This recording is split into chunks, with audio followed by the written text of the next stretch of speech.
Okay, so now we're working all day there, and there's just so much to it. If anybody wants to debate or argue my skills as a carpenter, then prove it.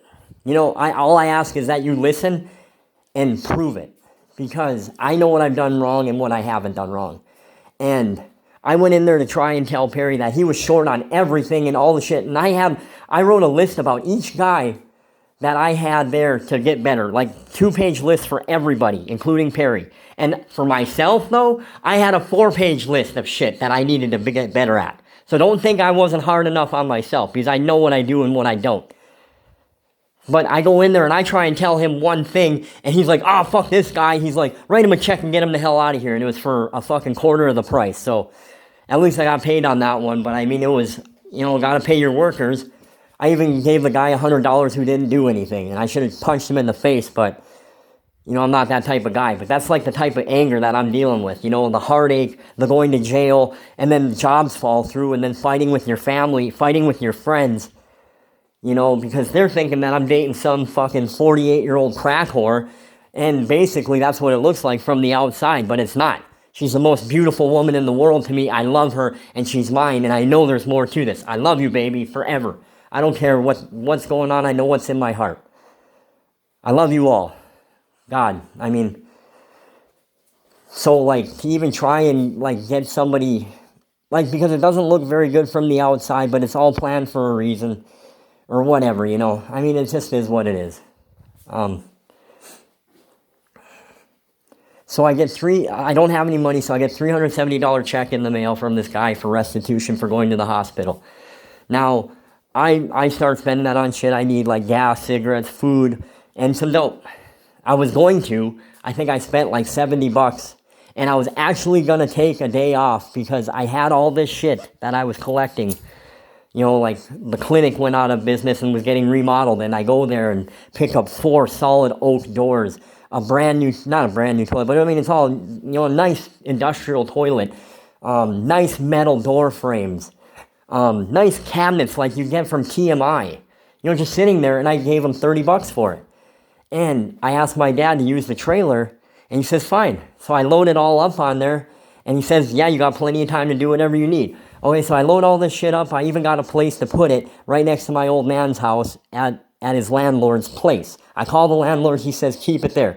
My dad is just getting furious at me, saying, I don't want that shit there. And granted, it's in the other lot. He doesn't even own his house, but in this house on the other lot across the alley, on the other side of the alley, hidden behind the trees, he's yelling at me to not put my stuff there that I already got pre-approved. And he ended up throwing all this shit away, mind you, more than one time. Because I collected quite a few different things a few different times. Like mad scientist type shit, people throw away the craziest shit, dude. Not brand new microwaves, I got not brand new, but workable microwaves, $150 computer chair that's missing a wheel, Bowflex weights, Bowflex benches, whole Disney movie sets, tables, chairs, a freezer, a deep freeze, all working, just need to be cleaned out. And he's saying that it's junk, and he throws it away on me. I had like over $100 worth of copper wiring from all the shit that I just scrapped together. And he threw it away, even though I got permission beforehand to put it there from his landlord at his house that isn't even his, that was on the other side of the alley. So how right is this shit? This is the type of shit I'm going through. So I get his trailer, and he says that I have plenty of time because I'm going to move it there and or try and sell it. I was going to try and sell it, but I said if I needed a place to stay, I had a backup. Okay, so I'm trying to sell this shit because it's like the Tempur-Pedic massage chair that I got from the super hot chick up the alleyway. Oh my God. Sadie and Justin, I love you, man. Your wife's hot. Good for you guys. Anyway, she gave me a Tempur-Pedic, weird massage thing. It was the best cushiony thing that I ever felt in my life, and there was no jizz on it or nothing like that. And if there was, I'd clean it, But this is the type of stuff that I was gonna sell, or whatever. So my dad calls me and says I need the trailer in the morning, so he butt fucks me, and I'm like, shit, it's already 8 or 9 at night. I don't know what to do. So I'm like, well, okay, maybe I'll give it away to a cop auction. At least they can sell it and make some money for the city.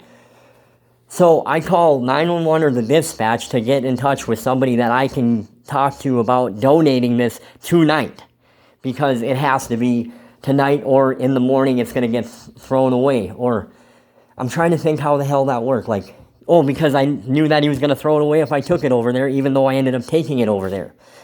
So I call the dispatch and they say that it's Dossinger.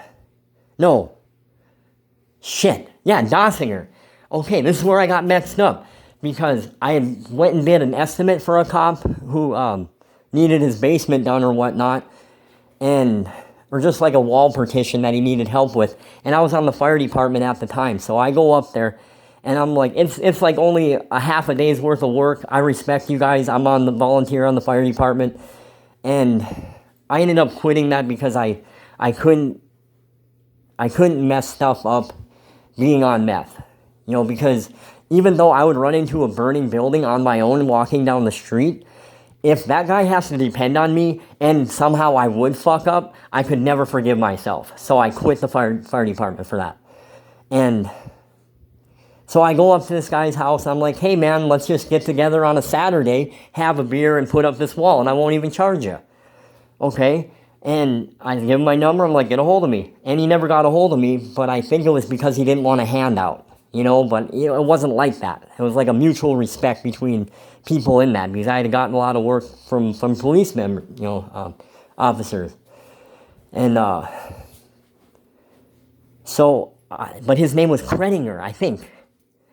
And that's where I get mixed up, because they told me it was Dossinger, and I'm like, oh, Kredinger, I know that guy. I was going to do it, so there should be good. I should be able to knock on his door. It's like 9:30 at night in the summertime. It's barely dark out. And I go up there with this trailer load. I don't know if I had the trailer on. I just had my blazer. So I go and I knock on this guy's door. His shit's dark. And I ring on the doorbell. I'm like, fuck. But it's like $3,000 worth of shit that I believe potentially to sell at this auction, if at least not a couple $100. Let's say worst to worst, couple hundred, whatever. Better than throwing it away. So I go up to his place. I ring on the doorbell. No one answers. I'm ready to walk away. But me being me, I'm like, shit, man. I'm like, I don't want to throw this away. That's a waste. So I go and ring on it one more time. And he answers, what the fuck are you doing at my door? And, I can kind of get it from his point of view. Being a police officer, people might have bad blood towards you. You don't want people, showing up at your place of residence. Or he didn't recognize me.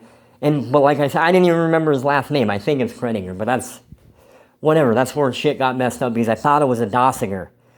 But anyway, he's like, what are you doing here? And I think he might have had a gun drawn on me, but I'm not sure. It was dark. And I even moved his kid's bike on the way to ring the doorbell, because it was right there and it was dark as shit. But not like perv, whatever. I just moved it on the middle of the sidewalk right next to the garage. But anyway, I'm like, I got this trailer load full of good shit, I want to help you guys, whatever. I mean, it's for the city. And he's like, oh, okay. And he's like, what's your name? And I tell him my name, Zach Decker. He's like, all right, yeah, give me a minute. I'll be right out. And I'm sitting there waiting for a minute. And all of a sudden, cherries roll up on me. They put me in jail that night for disorderly conduct, menacing acts. Yeah, this is how fucking crazy this shit is. So I wouldn't even got out if it wasn't for the $300 that I had in my pocket from the restitution of getting assaulted and going for jail for 30 days. Yeah. Some just crazy shit. And I'm going to stop there. I'm tired. I got a lot of shit out. Glory be to God, number 1. Jesus, number 2. Holy Spirit, number 3. I love you guys. I really do. But, I need some help, because I know the truth is there and I'm not as crazy as I think. Give me your feedback if you even watch it. Someone, please agree with me that this shit is not right, or that this shit needs to be, you don't punish people for good things, even though God says that if you suffer for goodness sake, for righteous, it is a very gracious thing in His sight, and He will bless you. So I'm getting blessed with many other things, but I'm working out how to tell the truth, and this is how it is, from my perspective. And if there's any whatever, let's talk about it. I'm not walking away. I'm not afraid to talk. I don't want to get in whatever. I love you guys. Talk to you later.